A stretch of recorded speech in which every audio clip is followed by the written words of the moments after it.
Thanks everyone for joining us today.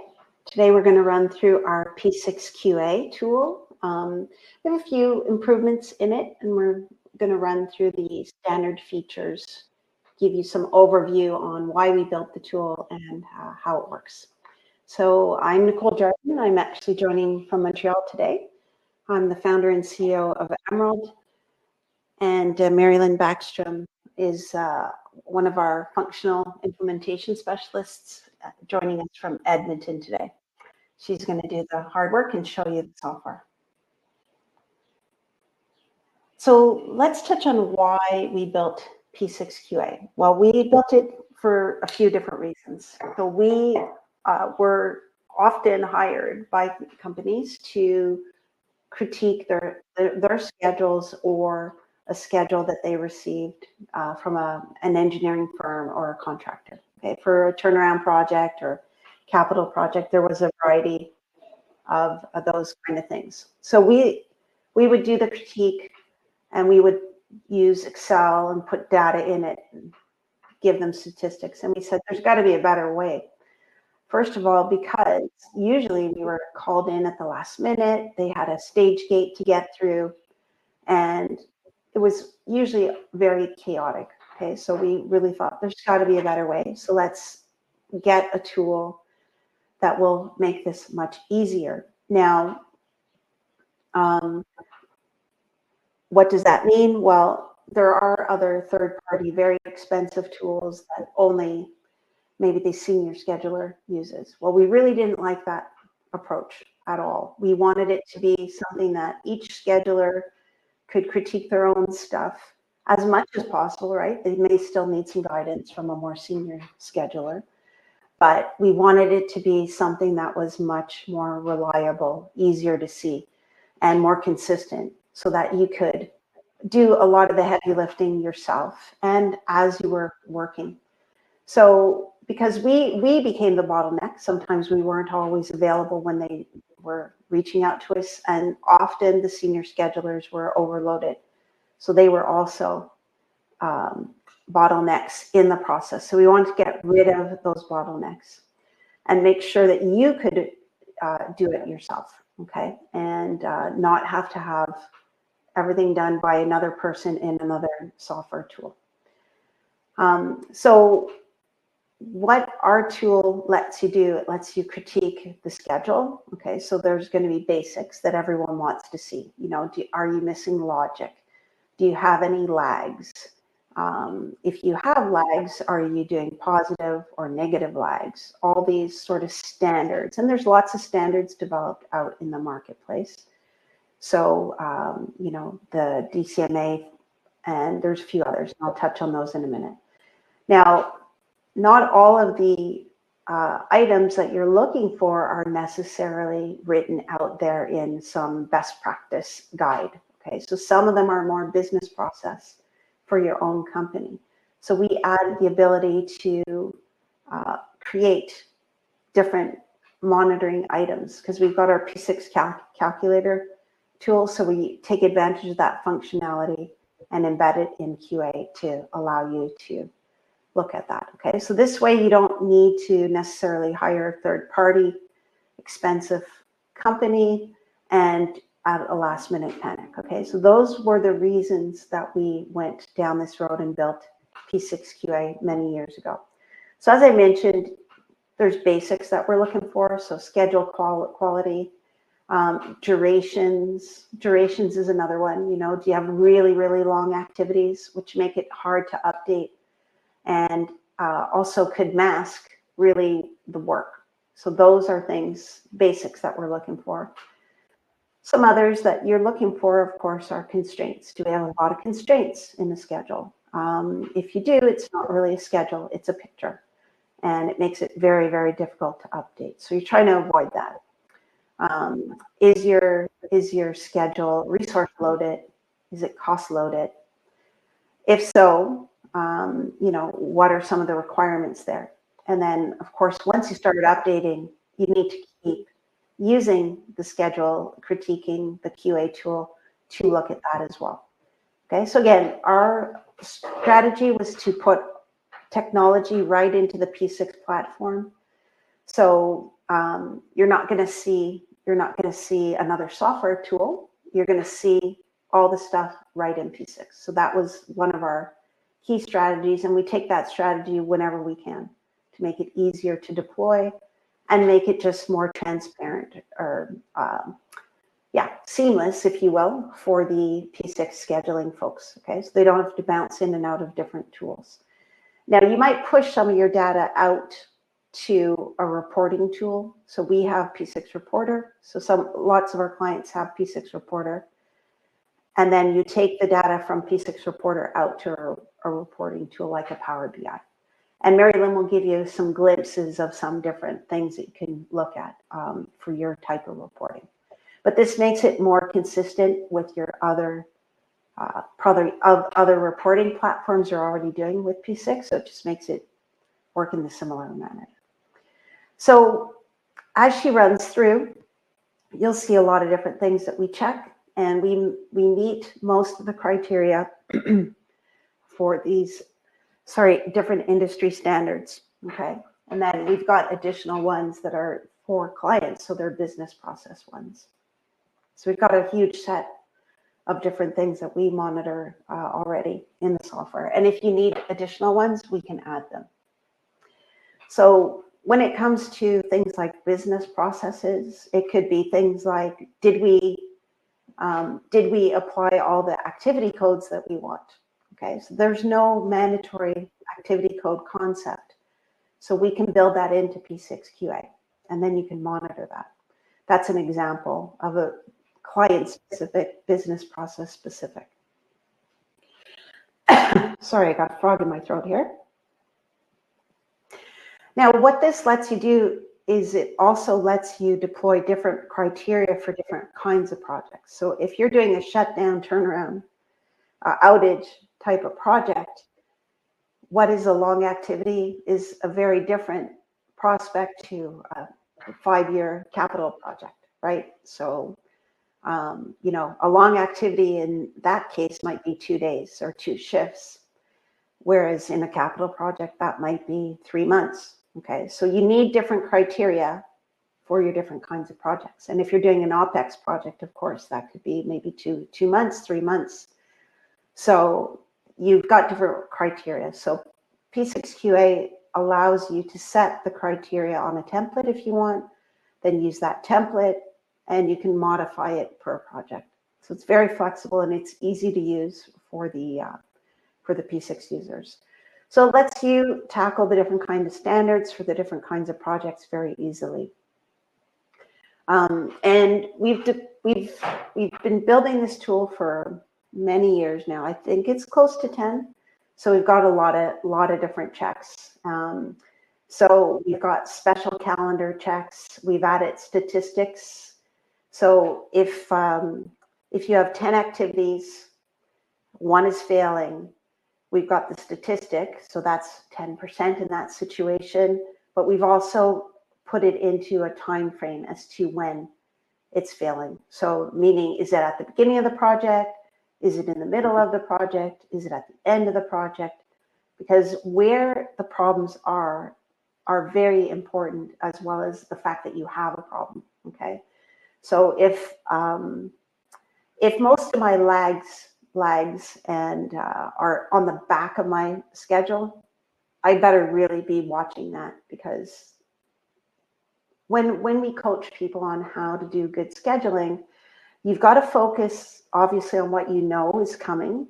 But if you start doing very bad practices in the way you put a schedule together on the back, you know you're going to probably be in bigger trouble, because once you get there, you know, in the construction, for example, you're probably going to have to do other things to stay on track, right? You might have to overlap more. But if you've already overlapped your schedule badly on the back end, you're probably going to have trouble, okay? So not only knowing the fact that you have, let's say, a lot of start to starts, a lot of finish to finishes with lags, you need to know where they are, okay? So we've got that sort of graphical interface in Power BI too that can be handy. Okay, so these are things to keep in mind as we're running through the presentation. And as I said, if there's something that you want you can ask a question as we go through. Okay, so we're going to take a look. Now, the process is pretty simple. You input your validations. That can be on a template, as I said. So when you make a new project, they're already there. You run the analysis, which you can run ad hoc, or you can have it run regularly. Okay, so you can do it either way. And then, of course, the idea is the problems are going to be highlighted. So we've got flagging, we've got counts, things to, and we've got layouts, basic P6 stuff. Then you can go fix the problems. Okay, that's really how this tool works. And you can rerun the analysis. You can snapshot. So if you've got our P6 reporter tool, you can snapshot the data into that. And then you're going to be able to see if you're getting better, because you can compare. So that's a huge part of the P6 reporter function, is the snapshots are stored not in baselines, making your P6 database get massive. They're stored outside in a reporting engine that's controlled, and you access that. And then you can do the comparisons out in whatever reporting tool you want, okay? And of course, it's multi-project, and you can do different kinds of reports. So this is just an example of one of the clients that we did reports for. They wanted it out in a Word file, and we automated this, okay? So you can do lots of different things on reporting side. All right. Okay, so I think I've given you enough of an overview. Let's go ahead and turn it over to Mary Lynn, and she will actually show you the tool in action in P6. Okay, coming your way. Okay, I got it. I'm just going to get my screen share going, and we will.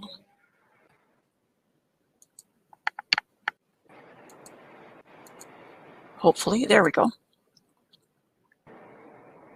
Thought it was going to have attitude on me there for a second. Thankfully, it didn't. Yeah, it happens. Okay, perfect. All yours. Okay, so inside P6, to start out with, of course, as Nicole said, you can run P6-QA on one file, on a few files, on all of your files. It depends what you need. Now, what P6-QA is tracking is controlled by you. You control when you set your files up, what do you want it checking, and what are you using as criteria? And we'll get into that a little bit more as we go on. But you'll notice I've got my project ID, my project name, and then I've got a little bit of information we'll come back to here. But I've got icons here. Now, each one of these icons is checking something. I've also got columns with numbers in them. So for example, this first icon is showing me what files have high duration. The green, of course, it's fine. It's not failing. Now, the red, of course, I've got a problem. I need to go and look and address doing something about it. But you'll notice that there is green check marks beside some files that actually have numbers in here. So you can set criteria that says anything above a certain value for a high duration is considered high. This will tell you how many activities are actually failing this check. Now, as we go on, you'll notice as well, there is yellow kind of yield signs here. So you've got the green. So according to the criteria you set, it's good. Red, no, it's not good. And yellow is a warning. So you can set those different things, and it makes it very visual to find where you've got your issues. One thing just to keep in mind, whether it's at the project level or whether it's at the activity level, you can also filter on these different check items. So we're going to use some layouts we have created for the demo, but keep in mind, please, you can create your own layouts depending on what checks you're focusing on, depending on what you need to see on your screen and you find makes sense to put together. It's going to be easier for you. So you can definitely customize your layouts. Now, when it comes to P6-QA, you can, as Nicole mentioned, you can run it yourself, but you can also set it to run for example, weekly, monthly, daily, that kind of thing, depending on how you want to see this. Now, if you have it set to run weekly, you can still manually run it if you need to. Now, some of this is going to depend on how are you actually using this, because if you're using it to check your own schedule and you're in the process of putting your schedule together, probably running it weekly isn't going to be that advantageous. The once a week will be good, but you may have things in there that you wish you found sooner. So you'd want to be able to run it a little more often. But it's got your back on all of those. You can set it to what you need, and it's going to do according to what you've told it. Now, P6-QA, when you need to rerun it, is extremely easy. Now, you'll notice that we have a number of reports sitting in the notebooks. Now, business process validation, there's a report that contains all of that. DCMA, schedule quality validations. I'll just go to that one for a second. And we're going to come back to this report, but I just want to give you a quick look at what's in there. Why have I got all of these reports in this tool? Well, if I click modify, just so that I can make it big enough so you can actually see what's in there. Now, if I look at this particular report, and as I said, we'll be coming back to it, but you've got the check summary. So all the checks that the schedule quality checks in this report, that's why there's all different reports, they're being tracked in this report. So you've got percent found, percent resolved. Well, we haven't resolved anything in this file, so no surprise there that those numbers are the same. But then you've got a section that is all the detail information. So for example, if I go and look at open-ended predecessors, open-ended successors, these two here, I'll just go with the open-ended successors so we can walk through one. Now, open-ended successors, found 4 of them. Okay, that's good information to know, but you probably want to go one step further in the report and say, what activities is it? So if I go down and I look, you'll see each one of these is listed. So depending on which one I'm looking for, milestones, missing successors. So if I go down to schedule quality logic remaining open-ended successors, and here is found, that's my 4. Now, if I go down a little farther, here's my problem children, as I call them, activities, the ones I need to go and help out because they've got a little bit of a problem. So here is the 4 activities. Now, you will realize right away, if you have a number of activities, I had one file that I ran through for a client and checked.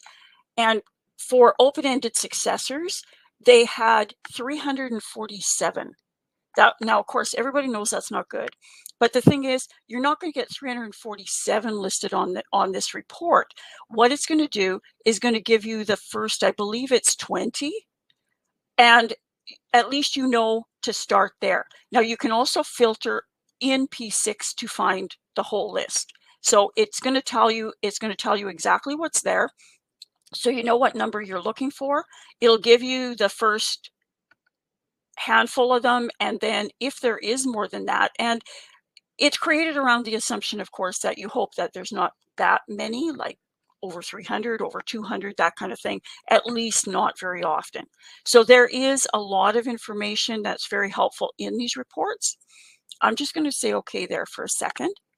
And if we look at the file, this is a file that we'll go into here. Now, this particular one, you can see I did run it. I did run P6-QA this morning. We'll run it again.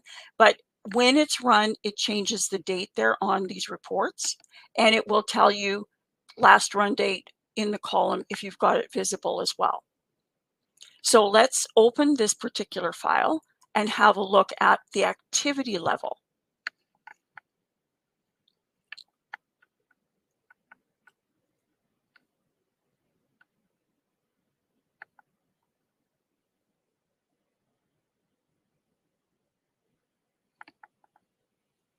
Okay, this is the activity level. And if we go in and let's have a look at some logic. So I've got a layout here open that is schedule quality logic. Now you can, as I said before, you can create your own layouts. We do have some elements that are showing red. You know that's an issue. Yellow is a warning, and green, things are fine, and you can carry on and address the yellow ones. Now, this may not look on the surface to be a really, really, really helpful thing to have. I disagree if that's kind of what's going across your mind, because this is, yes, the section we're going to look at here is extraction engineering. Yes, it's showing me I've got problems here. It's showing me logic missing, for example.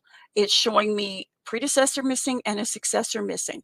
Now, if you only have one or two activities missing predecessor successors, at first you might think, well, you know what, this isn't really something I need, but this is a small demo project which has, I would say, under 100 activities in it. I've done a lot of turnarounds with 30, 40,000. In my previous life, I dealt with schedules that were like 85,000 activities. We didn't have this, and it would have been so helpful. Because when you're dealing, the more activities you're dealing with, you can isolate so quickly, so easily where your issues are. You know exactly what you need to fix. And by the other information in your schedule, if there's a specific person you need to go to get the information, it's all right there. So what we're seeing here, as I mentioned, we've got some missing logic. So if I go in and I look at review and approve EWP2 extraction, this particular one has a successor. So in the successor column, I've got the green checkbox, but it's missing predecessor. So it's got red in both missing the predecessor and I'm missing logic. So you can pull the flags either way. So we need to give that particular one a predecessor. If I go down to the next one, now this one, same thing, it's missing logic, but it's missing the successor. So if we go in and we add the successor to this particular one, actually I'll do it the other way around. I'll go to the predecessor.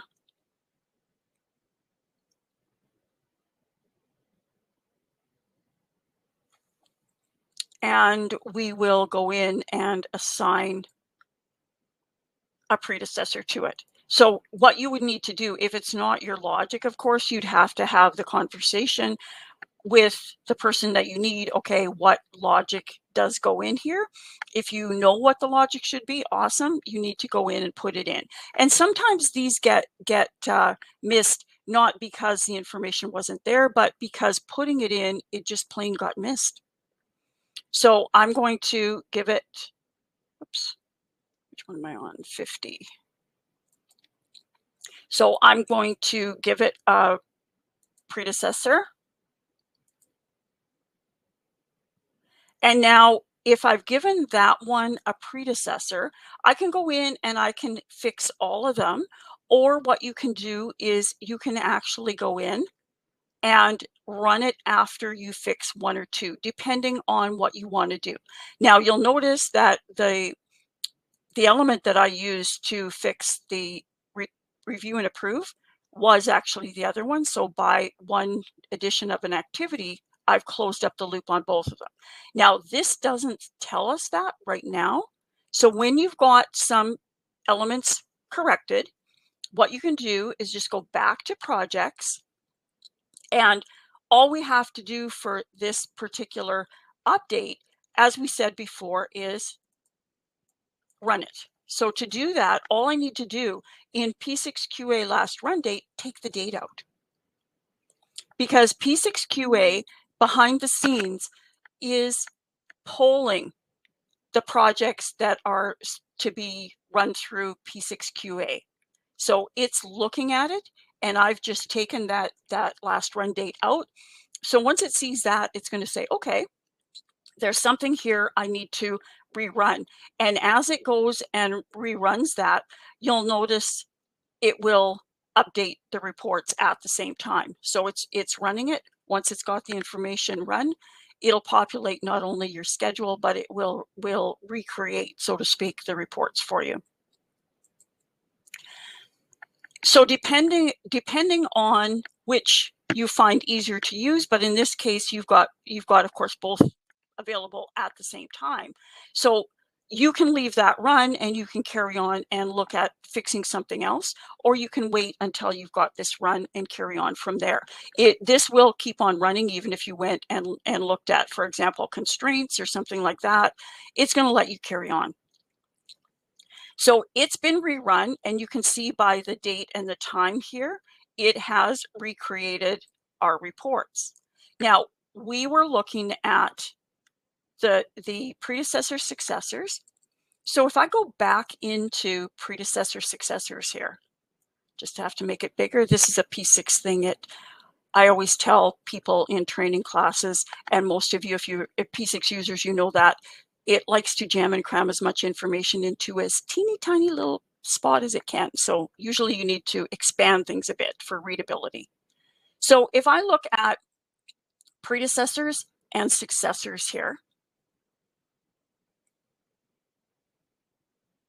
and if I go down, now you'll notice predecessors. Just a second here. Open ends predecessors, open end successors. So here's predecessors, successors. Now, if I go down, and those weren't the only ones in the file, of course, because we only looked at four activities. There was 2 of them that were missing the logic. But if I go back down here, open-ended predecessors and open-ended successors. Now there's only one because we fixed one of the successor elements. So depending on what you're doing, the report is going to show any changes you made when it reran. It's going to give you the updated information, which is very, very handy, because if you're looking at your schedule and you're trying to go through this, of course, life happens in between. You get interrupted, something like that. It's very easy to see, okay, the last time I ran it, there's your date. You can go through and see, or open the file and see, and carry on. So it doesn't leave you looking for, okay, where was I and exactly what was going on. You can just carry on very, very, very easily. Now, let's have a look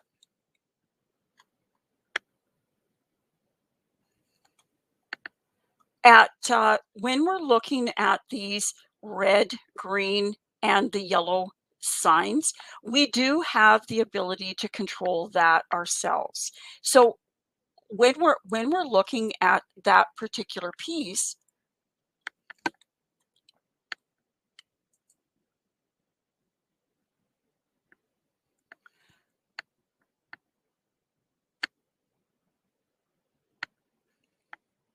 let's go into another layout. Now, when I go into the project layout, this is the schedule quality indicators. Now there, as Nicole mentioned, there is a lot of information in P6-QA. So how do we set up all those different options? How do we set up what we want it to check?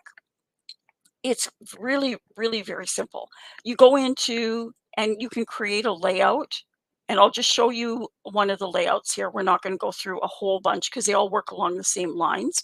So if I wanted to set up what I was going to use, for example, to indicate when the red should be displayed, the green or the yellow, I would need to go in and set up my criteria.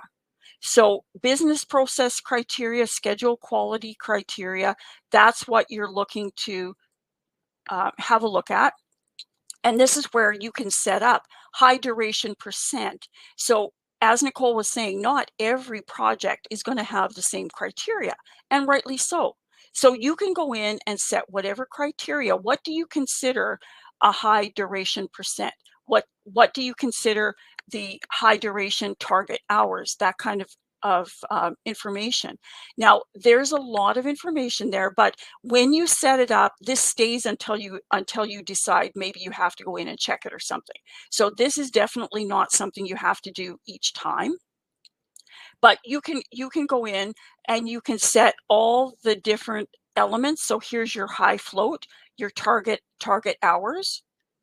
And there is columns that we'll look at in a bit here as well that give you what are you considering high, but also there is columns where you can set what am I considering is the percent parameter that is going to display the stop sign versus the yield sign versus I'm good, the green checkbox. So you've got all that information available to you. So if you need to come in and change something, and one of the things to just keep in mind as well, I know Nicole did mention it as well, but you just want to keep in mind that you'll see not every file is set the same because as she mentioned, not every project is going to require the same thing. It just does not work that way. So once you've got those parameters set, what you would do is you would go in and run it again and have a look at the reports because it's going to change what it's displaying, not only by the results of the check, but of course, by what is listed as what it's supposed to be evaluating. So what I want to do now is I'm just going to go back to our other layout for a second, and let's go into the activities. So this is the project level. So you can build a number of different layouts project level depending on what you need to focus on, what changes you're maybe going back and forth to make quite often. We've got the same file open here that we were in before. What I want to do here is I'm just going to go over to activities and let's change the layout. So we've had a quick look at logic. And you can see as well, just before we change out of here, you can, of course, check lag. You can check logic types. This is a big one in a lot of cases, not that the rest aren't, but one of the elements that I know years ago we did struggle with a lot because one of the clients we had was, and this is prior to my time at Emerald, but one of the clients we had schedule checks that had to be done before the schedule was submitted for review. And one of the things they needed to evaluate was you were not allowed to use start to finish. You were only allowed a certain percentage start to start and finish to finish. And you had to report on that. Well, of course, we had to do it with filters and all that kind of thing, which is a lot slower than, of course, being able to just put a layout from P6-QA up here, set the criteria, and anything that doesn't meet the criteria is right there. It's right there for you to address much, much quicker. So let's change the layout here for a second. I'm just going to go into, there we go, layout.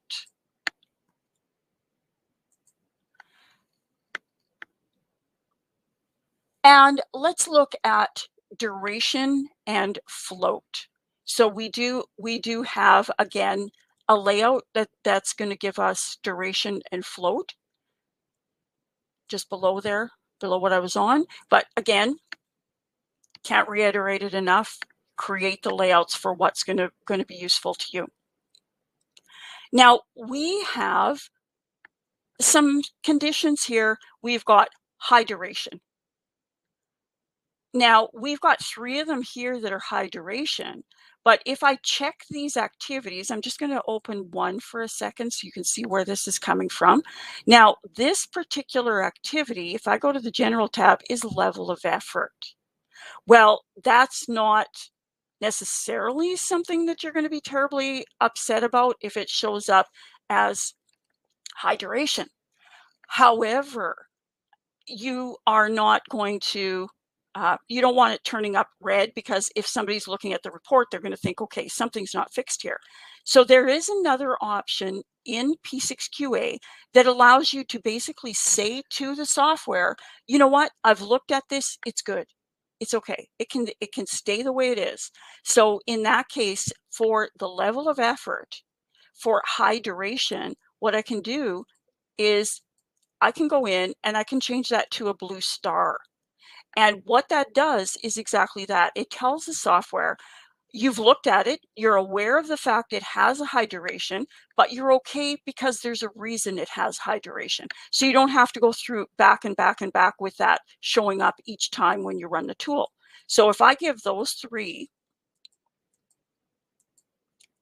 blue stars, they will no longer be counted in the high duration. But if you're looking at what's going on, you can come back to this layout and you can see right here, okay, the user is aware they've got high duration, but they're okay with that fact. So, and a lot of these, you'll notice a lot of the checks, as with any scheduling scenario, kind of has a domino effect sometimes. So if I have, for example, high float, well, that is probably in some cases linked to missing logic. So if I look at the milestones here, and I'm just going to put the details for a second so we can just see where I'm going with this.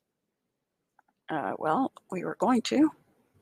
Okay. Well, and I think yeah, you probably said it, but in those 3, those are level of efforts, right? they are. So, yes. you know, we could have programmed it to ignore them altogether, but that may not always be what you want. So that's why we allow the blue star approach instead.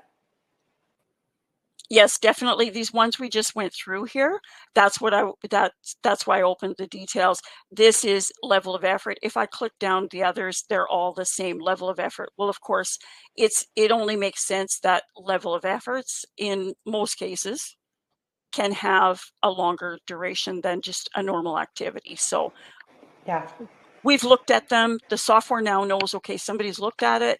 I don't have to keep putting red stop signs here, that we can carry on with other stuff. Yeah, exactly. So when I'm looking at high float here, this is just reiterating, of course, this particular element would show up in missing logic as well. Because you are missing logic, that's what's causing the high float. So in that case, we can put the logic in, or if there's a milestone in here, I had one in a schedule at one point where it was a contractual. They stipulated it in the contract. There really was no logic that tied into it. So in something like that, what you could do is put a blue star in that as well. You can even put in your notebook if you want to make sure other people know what's going on in there too, if there's more than one people using this. But the software gives you a lot of flexibility. So I always say it's got your back. If you're putting something together, run it, it's going to tell you where the problems are. You fix them, run it again. It's going to tell you if anything else needs fixed. Maybe you didn't get them all. Maybe you got interrupted and missed one. It's got it all under control. So if I was looking at milestones, now commissioning complete, in that case, that type of thing, if commissioning is complete, you could have another milestone in here that has a section finish, that kind of thing, and have these turn green because you've given them successors, that kind of thing. So that's really what you're looking for. And you can see I've got a little farther down here, any of these ones that say high duration, you know that you've got high duration in here, but also soft constraints. This is one that I know people struggle with, because I know I've checked subcontractor schedules, and this would have been very useful a number of years ago when I got a subcontractor schedule that was 350 activities, 339 of them had constraints on them. So you'd see that right away. I found it, but not the nice, obvious way. So we've got high duration here. Let's go back to the project. And first of all, if I click on the project before I rerun this, and I'm going to go down to the schedule quality, and I want to look at the high duration piece, because you'll see what's going to happen. We put the 3 blue stars in there. Now, what's going to happen when we rerun this? So just bear with me. I've got to make this a little bit bigger.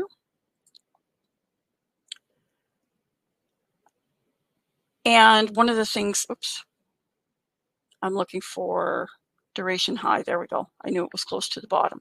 So high duration, we've actually got 8 here, just so you can see what's there before we rerun this. So I'm just going to close that for a second, and let's go rerun this again.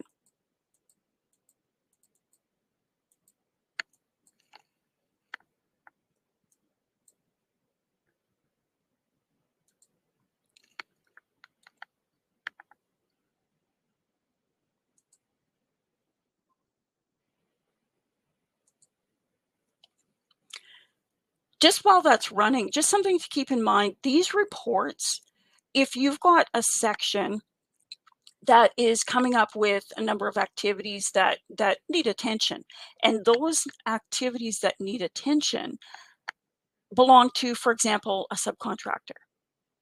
These particular reports are they are a notebook entry, so you can copy paste them out if you need to send it to subcontractor, or you can print them here. You can see that, but you can copy paste. So depending on how you're sharing the information, if you need extra information from the folks that gave you that piece of the schedule, it's something you can grab and pass over to them very easily so that you've got all the information you need. So that one has run, and I'm just going to go back in here. And let's just go back down to the high duration. And you'll see that we've got some changes. I just need to make this big enough that you're actually going to be able to read it, because, as I said, P6 likes to make things kind of squashed into a tiny space. Whoops, just a second. Schedule quality would help. Sorry about that, wrong report. There we go. That's the one I'm looking for, because of course each one of these reports is going to hold the checks that it is checking, and I wouldn't have found what I was looking for in the other one. That's on me. Okay, duration high. And now if I go down to high duration, and I'm just going to do a find.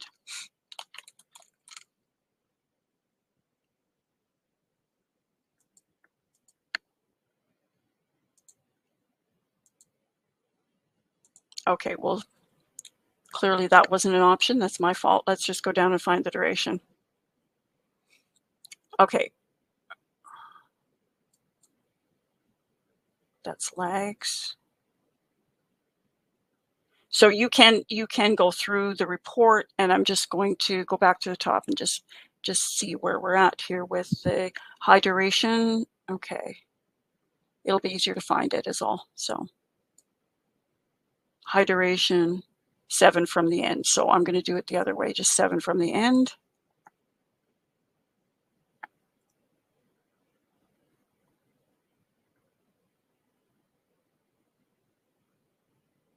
Duration high. So here's the results of the high duration. Now, you'll see here, display failures quantity is 6, actual failures quantity is 8. So it's giving you some other information in there. Override exceptions. Oops.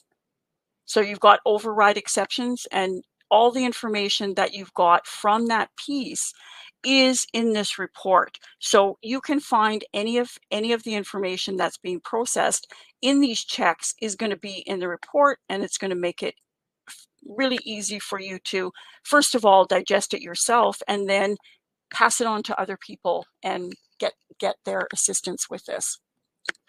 So one of the things we want to do is, let's have a look at BP criteria. I just realized the time. My apologies. I talked too much. It's something I'm working on.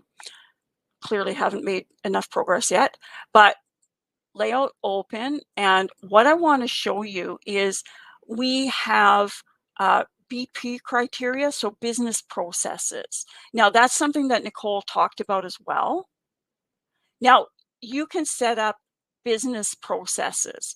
Now, one of the ones that I always like to make sure people know about, because this is something that for a long time is, I guess you'd call it one of my pet peeves, but you've got activity ID format and you've got duplicate activity name.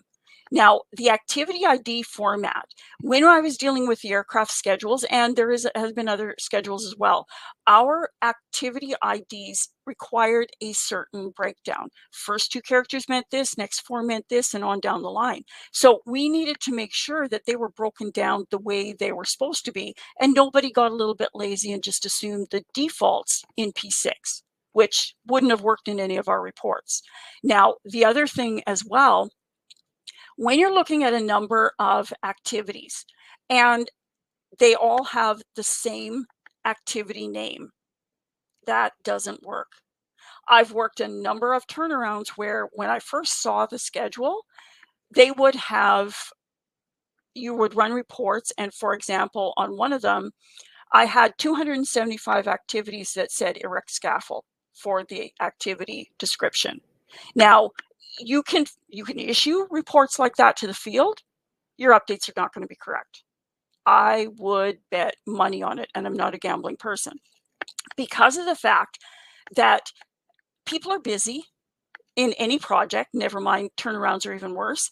And if you issue a report that has 6 or 8 pages and all of it says erect scaffolding and there's nothing else in there to say unit number, the scaffolding number, anything that gives them another clue as to exactly which one am I updating, it's likely all going on the first 2 erect scaffolding activities, and the rest are not going to be updated properly. That's been my experience with that.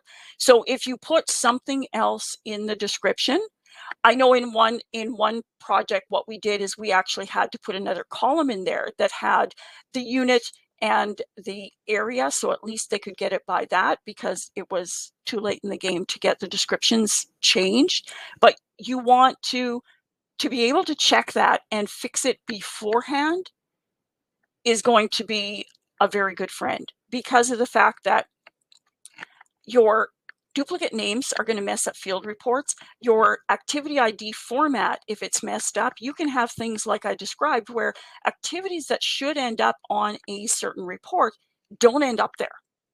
And then the scramble's on to find out why the reports are wrong.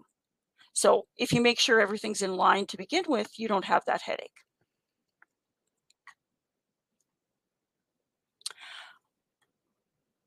Okay, now let's, I realize we're getting a little tight on time. So what I'd like to do is show you a little bit about updates. So putting the schedule together is not the only thing that P6-QA can be a very good friend to have along for the ride, because when you do your updates, that's extremely helpful as well. And as soon as we get in here, we'll have a look at a few of them. Because when you do updates, if you do updates and you're missing actuals on your resources for some reason, it's going to mess up reports. Just one example. So you want to be able to go in and have a look at that really quickly, really easily, because even if you're not in a turnaround schedule, you don't have a lot of extra time in any schedule and doing scheduling for any project. It's always a case you need to get this done. So you want to work smarter, not harder, basically, to use an old, probably overused adage. So if we go in and we look at updating problems, that's just the title of the layout, highlights things that you want to look at before you start issuing your reports.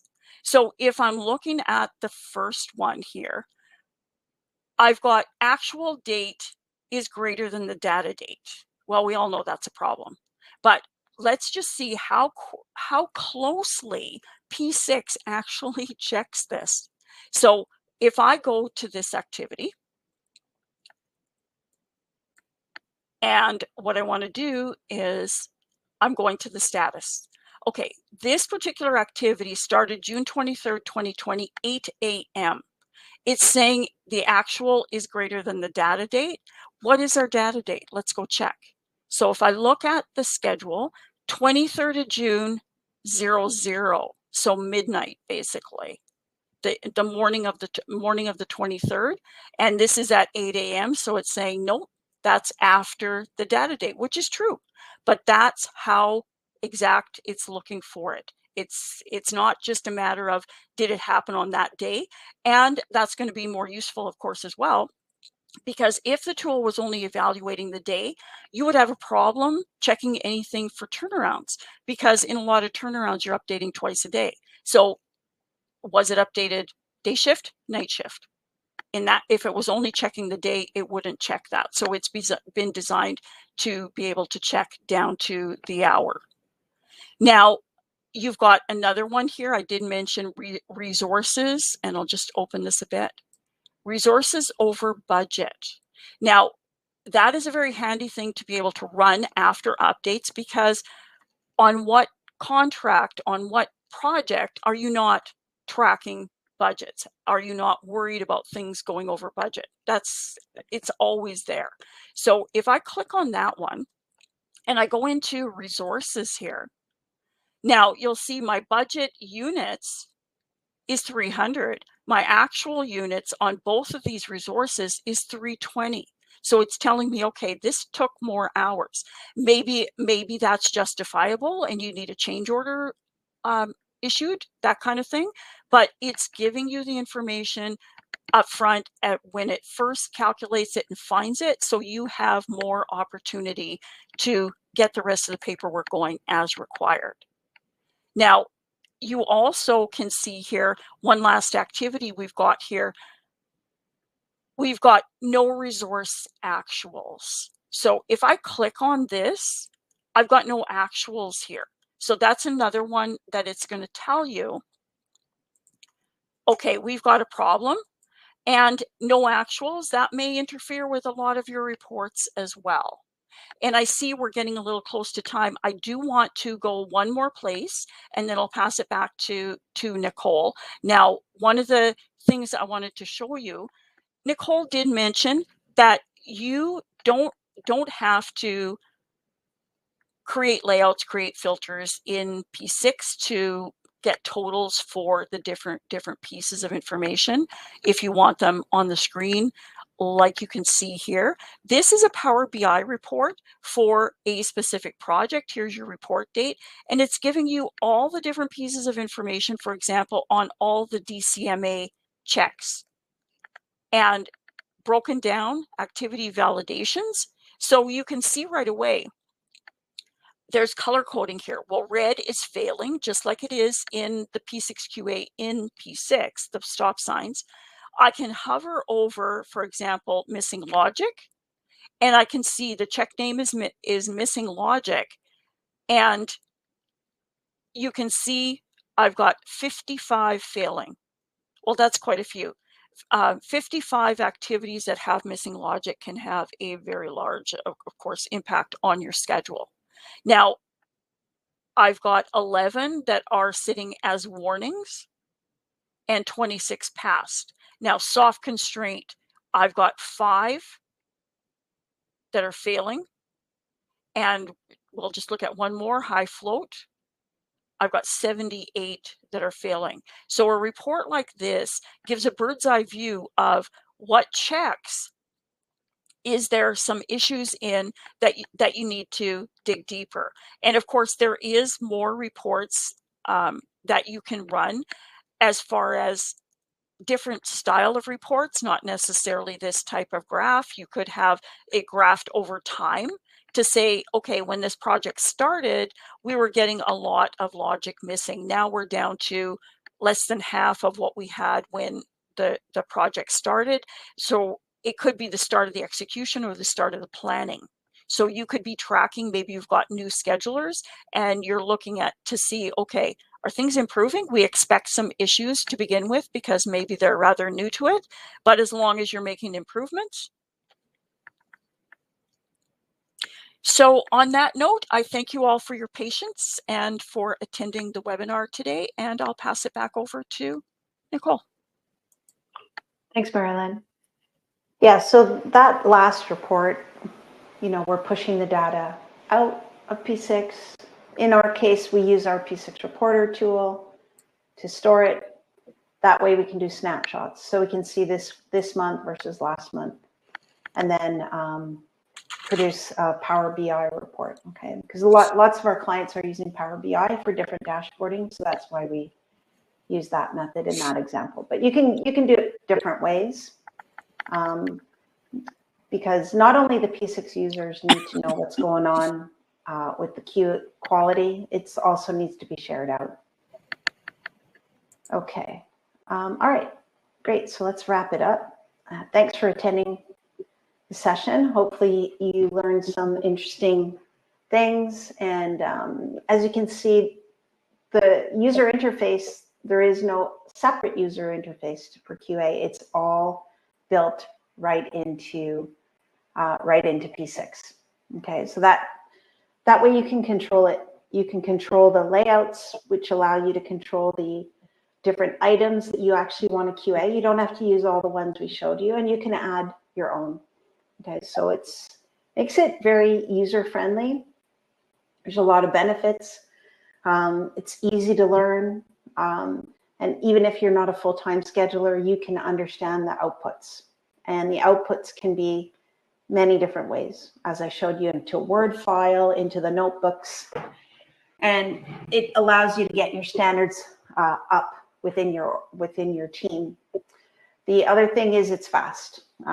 So I validated an 8,000 activity schedule in less than 2 hours. It's a schedule I didn't know anything about. And it was for a big, huge project in New York City. The developer did not have a full-time scheduler. So we critiqued it and could see right away there was no proper critical path. There was lots of constraints. So he was able to go back and immediately work with the contractor to make improvements. Okay, so this is part of the benefit to this tool. You can critique very quickly. Okay, I didn't see any questions, so I will stop the recording.